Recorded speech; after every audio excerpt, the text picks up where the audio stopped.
Hello, Sacred Roar Circle and my Facebook family. Today, I'm coming live to share on this prompt around what is your religion. Today has been just one of those days that I'm glad that it's over, and I'm grateful for it.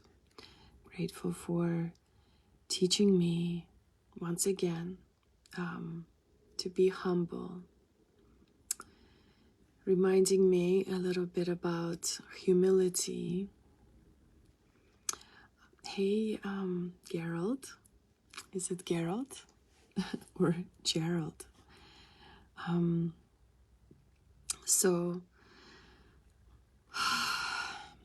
I go live on my page, on my personal page every day this year with Stacy and Nicole. And today I just feel like I'm just going to do a live here, and then I will share it, and those who need to see it will see it. And maybe tomorrow I will share a little bit about today. But today I wanted just to share a little bit about religion and share a little bit of my story and where I am in this moment. Feeling like we are bridging two worlds, and a lot of us are seeking balance and understanding as we are all transforming and evolving and growing together. So I am all about letting go and burning it all away. And I am about reclaiming that which, reclaiming all that has always been the light in our lives. Because no matter what, no matter how corrupt the system is with religion, the light has always been there, and the light is everywhere. The light may have been corrupted in many ways, but we get to reclaim that power back, the power to see the light in all things. We get to reclaim all that serves us, all that helps us grow, all that helps us evolve, all that supports us in assisting and helping others, really. We get to reclaim the earth and the magic of nature and the magic of all that is of the earth, the stones and the rocks and the crystals and the trees and the winds and the whispers. And, we get to reclaim the magic of nature and reclaim the truth and let go and burn away all that is false. It's been kind of an intense journey for me in my life. If you look back at your own life from the moment you were born, what kind of religion or no religion have you been raised into, which also means programmed and conditioned.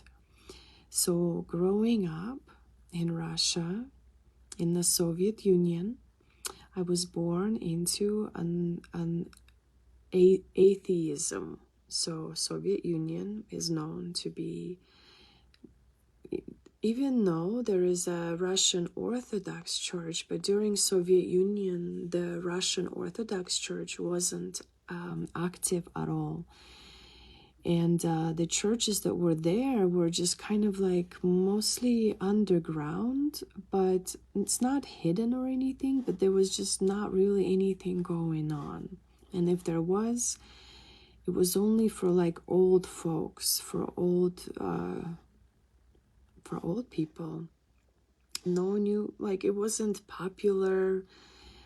There was no religion advertised at all in the Soviet Union. And so mostly people didn't believe in anything. And we were all so programmed by the military and army and the World War II, and it's just all these historical events, that there was no room, like there was no space for any kind of religion in Russia. So, you know, just like this darkness and a lot of fear too of what is after this life, because no one ever talked about it, and basically it was death and lights out and nothing.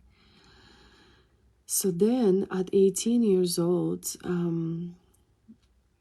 the country opened up, Soviet Union opened up the gates, and all kinds of different religions started coming into Soviet Union, all kinds of different churches of all kind from all over the world. And that's when I first encountered Christ in my life at 18 through this American church, Latter-day Saints. They're also known as Mormon Church.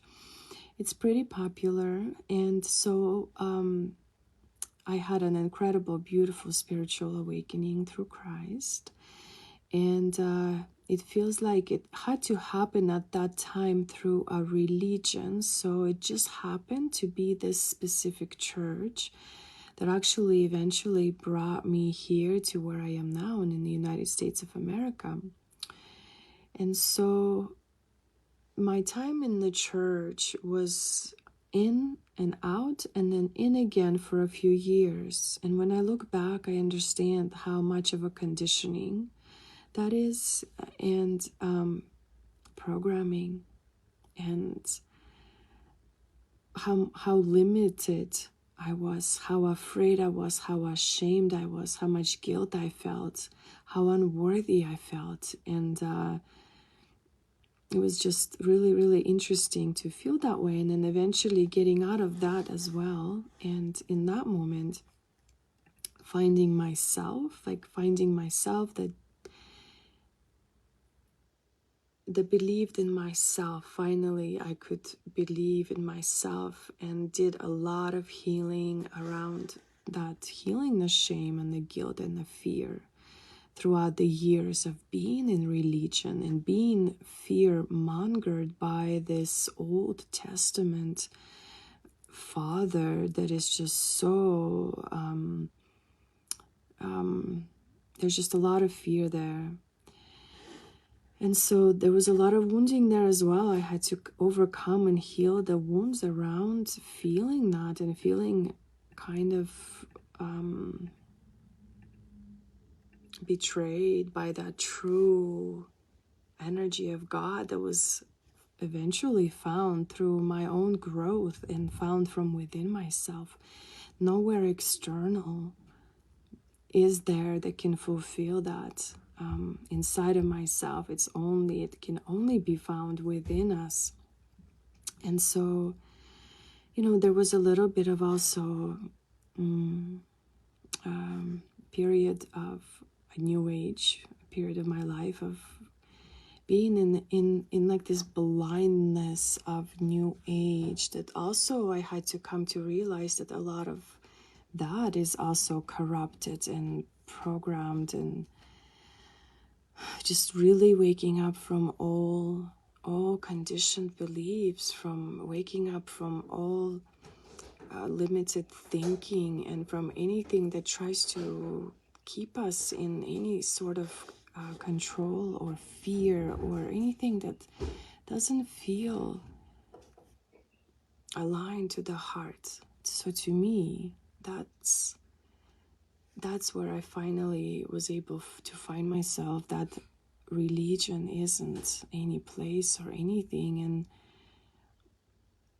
it's all within our hearts. And that path that you follow really resonates with that pure love and pure truth and devotion and kindness and compassion for humanity, feeling the suffering and the sorrow and the illness and the death in the world, and trying to find balance between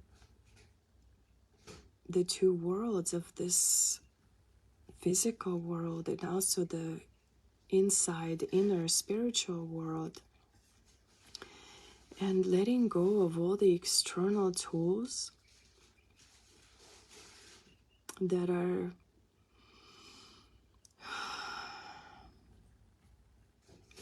any material support from outside, just really letting go and being reborn to the truth and love, to devotion and the wisdom that is here to support all of humanity, from that each one of us can bring that to humanity just by simply doing this deep inner work of discoveries and unplugging from all the conditioning and the programming, and reclaiming the light and all that serves, all that serves love and truth and growth.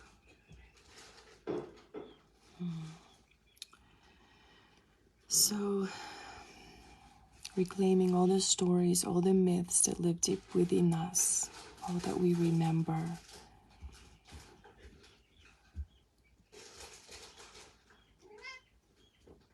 Thank you. Thanks so much. So finding the path of the heart is really what it's all about. So all that I lived through and experienced, the atheism, the religion, the Christianity, studying some Buddhism, Hinduism, and really finding that there's no external religion, no external savior that can save any of us. It truly is all within. And for example, Buddha was so protected and hidden from the whole world, so he didn't see any suffering until he was all grown up. And when he saw suffering, illness, and death, and then he saw the peaceful monk, he desired to be that peaceful monk.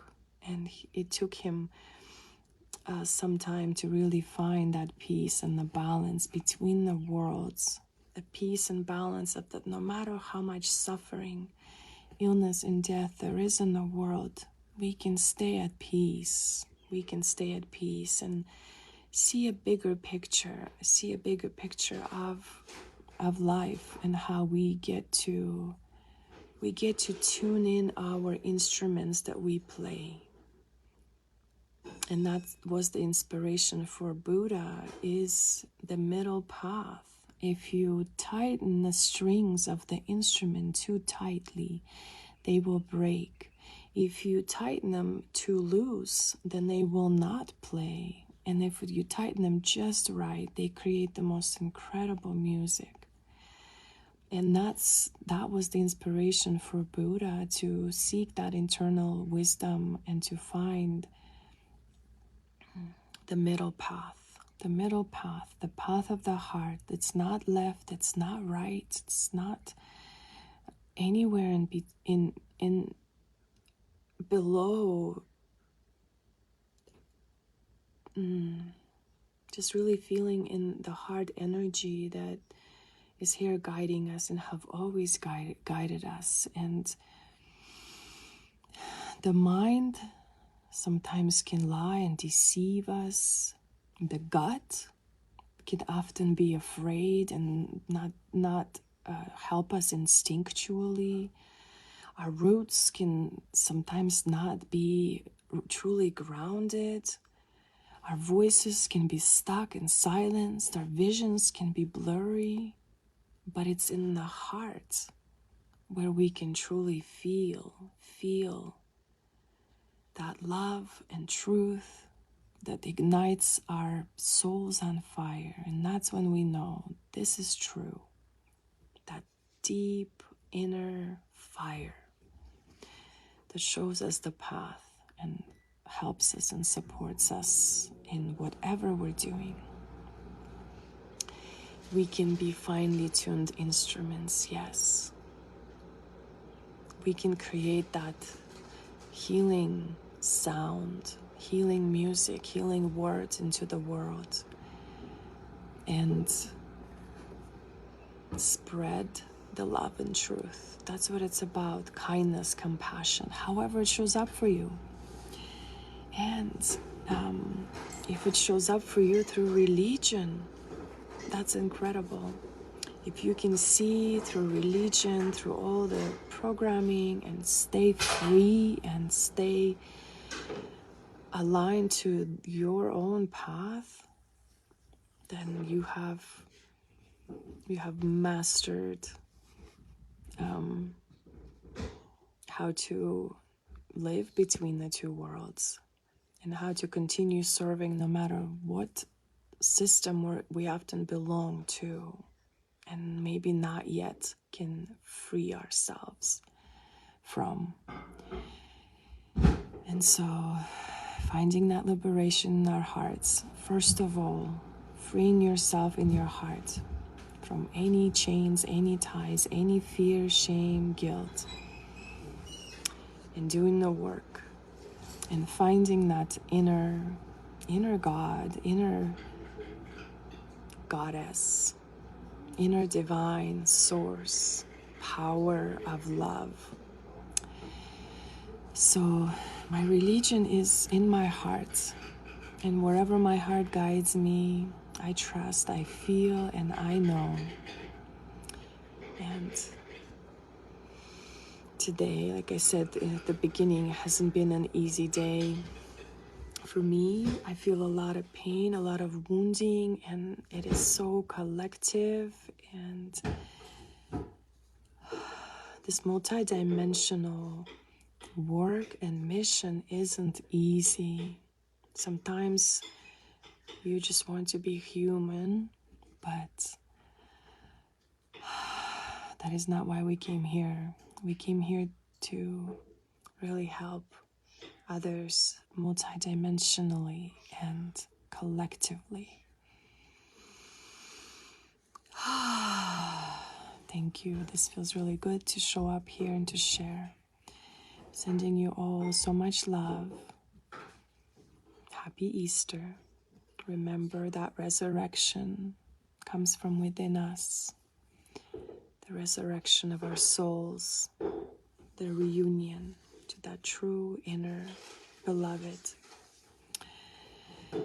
Thank you. Blessed be. Blessed be. Probably all puffy, crying in bed a lot today. And sometimes it's just what we have to do in order to clear the energy.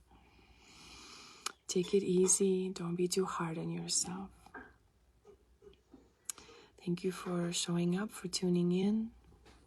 Many blessings. I'll see you tomorrow.